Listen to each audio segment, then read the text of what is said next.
नमस्कार दोस्तों, एक बार वापस हम इस एपिसोड के दूसरे भाग में आपके सामने हैं। तो कुछ और सवाल हैं जो काफ़ी सारे लोग विनय जी से पूछना चाहते हैं। विनय जी, मैं आपसे पूछना चाहूँगा कि अपन हर बार सफलता की बातें करते हैं। कई बार ऐसा होता है कि जो एलन मस्क है, मैं उनका बहुत फॉलो करता हूँ, उनसे पूछा गया था तो उन्होंने बोला था कि वो इंसान बहुत तेजी से आगे जाता है जो खुद भी अपनी गलतियों का विश्लेषण करता है। जी, तो आप इस चीज को कितना मानते हैं? बिल्कुल बहुत सही बोला उन्होंने। और ये सही भी है क्योंकि हम कभी भी पूर्ण नहीं हो सकते हैं। जो इंसान चाहता है कि मुझे बिजनेस बहुत अच्छा आने लगा, वो अब तो मैं बहुत अच्छा कर लूँगा, चीज़ें मुझे कुछ जानने की ज़रूरत नहीं है, वो उसका शायद रिटर्न होने का समय आ गया या वहाँ से उसके दुर्दिन चालू हो जाते हैं।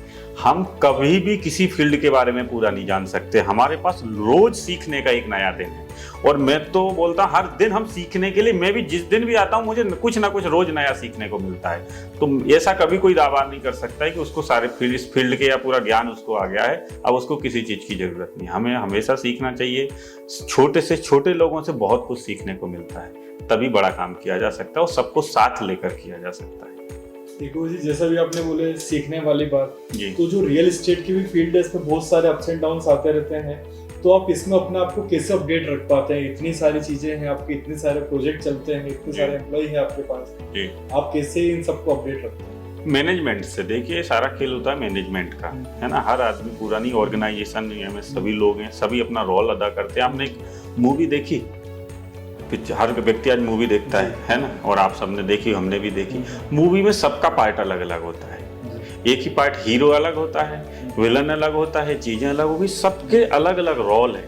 तभी जाके वो पूर्ण मूवी हो, तभी आपको देखना भी अच्छा लगता है। तो बाकी एक सक्सेस स्टोरी अलग निकल के आ जाती है उसकी। वैसे जीवन भी एक मूवी जैसा ही है, शायद ये वैसा ही है। सबके रोल अदा, मेरी टीम बहुत पॉजिटिव है। जो भी मैं उनको काम देखता हूँ वो ईमानदारी से उसको अपने, उनकी ऑर्गेनाइजेशन है, उनकी अपनी कंपनी है, उस आधार पे वो काम करते हैं। तो ये ऑर्गेनाइजेशन बहुत अच्छी चल रही है और बहुत अच्छी, मुझे लगता है जैसे भावना है हमारी टीम की कि वाकई में इसको बहुत आगे ले जाएंगे। जी सर, मेरा भी एक क्वेश्चन है आपसे जी। कि जैसे आप वर्किंग प्रोसेस का बोल रहे हैं, तो रियल मेकर किस तरह की वर्किंग प्रोसेस फॉलो करता है कि रियल मेकर अभी 2 से 3 सालों में बहुत आगे निकल चुका है इंदौर में। हर दूसरा व्यक्ति रियल मेकर के बारे में जानता है, उनसे जुड़ना चाहता है, उनसे प्रॉपर्टी खरीदता है या तो उनके साथ जुड़ के काम करता है। तो कैसा वर्क प्रोसेस करते हैं आप लोग? वर्किंग प्रोसेस में हम ना, मेन सबसे पॉइंट है ईमानदारी। रियल एस्टेट में सबसे ज्यादा जरूरी होती है ईमानदारी से काम करना। हर चीज कस्टमर देख लेता है या हमारे बिजनेस पार्टनर देख लेते हैं, पर कभी उनके साथ बेईमानी नहीं है, ईमानदारी होनी चाहिए। और वही हमारा गुरु मंत्र, वही हमारा शॉर्टकट बढ़ने का एक प्लेटफॉर्म भी है। ईमानदारी से काम किया, और शायद कुछ पहले समझ में आए व्यक्ति को नहीं आए, लेकिन बाद में वो ये जरूर है, ये लोग हैं ईमानदार। कुछ भी इनके साथ जुड़ के रहना। इन्होंने बढ़िया जगह पे बढ़िया रेट में सारी चीजें, मेरी प्रॉपर्टी की रजिस्ट्री करा दी, मुझे पोजीशन मिल गई और रिटर्न भी मिल रहा है, तो इनके साथ जुड़ के क्यों ना। तो आज हमारा कस्टमर परिवार भी बहुत बड़ा हो गया, वो भी हमारा बिजनेस पार्टनर बन गए हैं, वो भी लोग साथ में जुड़ के काम कर रहे हैं। तो मुझे लगता है कि कहीं ना कहीं ईमानदारी का बहुत बड़ा, और इसी कारण वो ईमानदारी एक ऐसा है बांध है जो हम एक दूसरे को जोड़े हुए हैं, चाहे वो बिजनेस पार्टनर हो, चाहे हमारा क्लाइंट परिवार हो, और इसी के आधार पे हम बहुत आगे बढ़ेंगे। जैसा आप एक मोटिवेशनल स्पीकर भी है विनय जी, आप सभी को मोटिवेट करते रहते हैं, परंतु जब आप डिमोटिवेट फील करते हैं, हम सभी इंसान हैं, कभी कभी किसी को लगता होगा कि आज उसका दिन अच्छा नहीं गया, तो जब आप डिमोटिवेटेड फील करते हैं, जब आप क्या करते हैं? वैसे मोटिवेशनल स्पीकर हूँ नहीं, बनने का प्रयास कर रहा हूँ, है ना, कोशिश में लगा हूँ।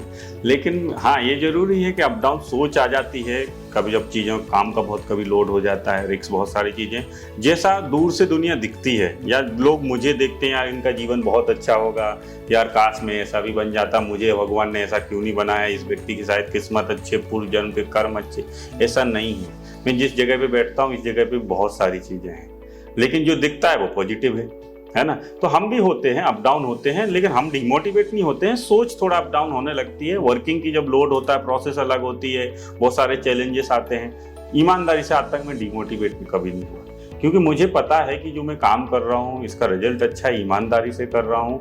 और ये है कि कुछ भी ईश्वर हमारे साथ अच्छा करेगा, कभी गलत हो ही नहीं सकता, क्योंकि हमने किसी का गलत किया ही नहीं। और ये जो जज्बा है, यही अंदर से पॉजिटिव। मैं तो रोज सुबह उठता हूँ, ये सोचता हूँ आज का दिन बहुत बेहतर रहेगा, कल से बेहतर लगेगा, और जो भी मेरे पास परिस्थितियां आ रही है सिखाने के लिए आ रही है। चीजें हमको सिखाएंगी। अगर ये नहीं आएंगी तो मैं सीख भी नहीं पाऊंगा। तो सारी परिस्थितियां आनी चाहिए। वो परिस्थिति कारण तो मैं सीख पाया हूं, ये बोल पा रहा हूं। वो परिस्थिति एक वरदान है, पर लोग उसको नेगेटिव सोचते हैं, ये उनका। लेकिन हाँ, ये जरूर सीख देता हूँ कि गलती एक ही बार होनी चाहिए, दोबारा नहीं। अगर दोबारा होती है तो वो फिर वरदान नहीं है, फिर आपको ले डूबेगी। गलती एक बार होनी चाहिए, बार बार नहीं। एक बार होती है तो वो आपको सिखा के बहुत कुछ जाती है। जी विनय जी, जैसे काफी सारे लोग आपसे जुड़ना चाहते हैं, हर उम्र वर्ग के लोग आपसे जुड़ना चाहते हैं, आपके वीडियो देखते हैं, आपको सुनते हैं, रियल मेकर की ब्रांडिंग में उन्होंने आपको बहुत जगह देखा है। तो अगर वो आपसे जुड़ना चाहते हैं एक्चुअली, तो वो आपको कैसे संपर्क कर सकते हैं? सिर्फ सोशल मीडिया प्लेटफॉर्म से संपर्क कर सकते हैं। हमारा टोल फ्री नंबर भी हर जगह है, कंपनी का हर जगह नंबर है वो, और हमारा ऑफिस का एड्रेस भी है। ऐसा नहीं है, ऑफिस एड्रेस भी देखेंगे तो इंदौर विजयनगर मेरिट होटल के ठीक सामने 3rd फ्लोर पे हम हैं। तो ऑनलाइन सर्च करके मेरे से भी मिलने आ सकते हैं। मैं ऑफिस में ही रहता हूँ ज़्यादातर टाइम तक। और सोशल मीडिया से भी कांटेक्ट कर सकते हैं। हमारी वेबसाइट भी है, वहाँ भी जाके हमने एक अबाउट अस में दे रखा है कि जो लोग हमारे साथ जुड़ना चाहते हैं, बिजनेस पार्टनर बनना चाहते हैं, वहाँ भी अप्लाई कर सकते हैं। और हर जगह से कर सकते हैं। हमारी टीम सपोर्ट करती है, और अच्छी टीम बनाने का प्रयास कर रहे हैं कि और ज़्यादा लोगों को सपोर्ट मिले। अच्छा विनय सर, मेरा आपसे एक सवाल है कि जैसे रियल एस्टेट में मैंने काफ़ी सारे मेल एम्प्लॉयज़ को ही देखा है, ज़्यादातर फीमेल एम्प्लॉय बहुत कम है इस फील्ड में। तो जैसा आपका कहना है कि बहुत पैसा है इस फील्ड में, तो क्या लड़कियां भी इस फील्ड में अच्छे से प्रॉपर काम कर सकती हैं? उनकी जो सुरक्षा को भी लेके आप क्या कहना चाहते हैं कि वो भी इस फील्ड में काम कर सके ज़्यादा से ज़्यादा? देखिए, मैं इस फील्ड की तो नहीं बोल सकता हूँ, पर इस कंपनी और रियल मेकर में जरूर कर सकते हैं। इस फील्ड का तो मुझे नहीं मालूम, पर अपनी कंपनी और हमारी कंपनी में हम बिल्कुल बराबर का दर्जा देते हैं, और हमारे यहाँ तो आगे भी निकल रहे हैं, और हम चाहते भी यही है कि आगे निकलें। ऐसा हमने वातावरण से लेके सारी चीज़ें, और भी हम सजेशन भी उन्हीं से लेते हैं, और कैसे और बेहतर क्या करना है। और इस फील्ड में हाँ, मैं तो ये 100% है कि हम लड़कों से आगे निकल सकती हैं लड़कियां कमाने के मामले में। उनके पास और ज़्यादा जज्बा, उनका मैनेजमेंट, क्योंकि मैंने देखा है कि लड़के और पुरुष तो देखता बाहर का मैनेजमेंट कर ले, पर वो दोनों काम घर भी संभाल लेते, बाहर भी संभाल लेते। तो उनमें जो धैर्य की क्षमता है, जो काम करने की क्षमता है, वो और अच्छी है और बेहतर है। तो बहुत अच्छा किया जा सकता है, बस उनको एक कदम रखना है। और हमारी कंपनी में तो हम उनको बहुत ही सुरक्षा प्रदान करते हैं। बहुत अच्छा वातावरण है, बहुत ही बेहतर तरीके से काम कर रहे हैं। विनय जी, जैसे आपकी आज की सफलता पूरी दुनिया को दिखती है, आपने कितनी मेहनत करी, तो जो आपका पिछला भूतकाल था जिसमें आपने नई नई चीजें सीखी है, उसके बारे में संक्षिप्त में आप क्या बताना चाहेंगे? जो भी अगर कुछ परेशान होता है कि नहीं, मैं कोई हार मानना चाहता है, तो उसके लिए आप क्या संदेश देना चाहेंगे? मेरा मानना, हार मानने जैसा तो जिंदगी में कुछ होता नहीं है। और मुझे मनुष्य के जीवन में बहुत बड़ी टेंशन जैसा कोई भी बड़ा चीज नहीं दिखती कि इंसान टेंशन ना जाने जीवन में क्यों लेता है। क्योंकि टेंशन जैसा, अभी एक ही मैं आज पढ़ रहा था बहुत अच्छा, कि इंसान के जीवन में टेंशन जैसा कोई होता ही नहीं है अर्थ, बस उसकी सोचने की एक अलग क्षमता होती है। तो बहुत सारा संक्षिप्त में अभी सफलता का तो मैं शुरुआत करी थी। ऐसा नहीं बोल सकता हूँ कि सफल या असफल, तो मैं अपने आप को नहीं बोल सकता हूँ, ना तो मैं सफलता की एक अलग परिभाषा है।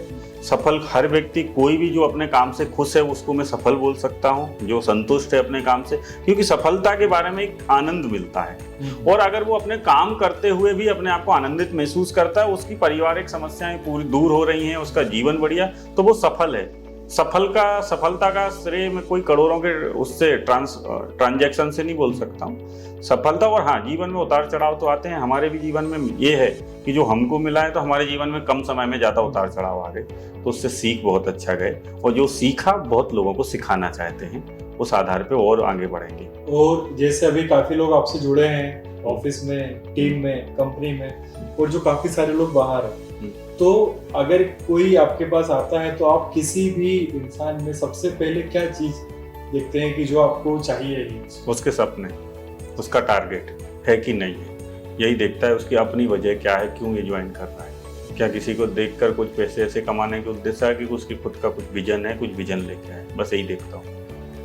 ठीक है दोस्तों, तो इसी के साथ हम यहाँ पर जो भी डिस्कशन हुआ है विनय जी के साथ और हमारे सहकर्मी के साथ, तो इस द्वितीय भाग का हम यहाँ पर समापन करते हैं। विनय जी, आपसे मिलकर एक बार वापस बहुत ही अच्छा लगा। हमको भी बहुत अच्छा लगा सर, क्योंकि आप दोनों बहुत पॉजिटिव हैं, और ऐसे पॉजिटिव लोग रहेंगे तो हिंदुस्तान बहुत आगे जाएगा, जी है ना। Thank you.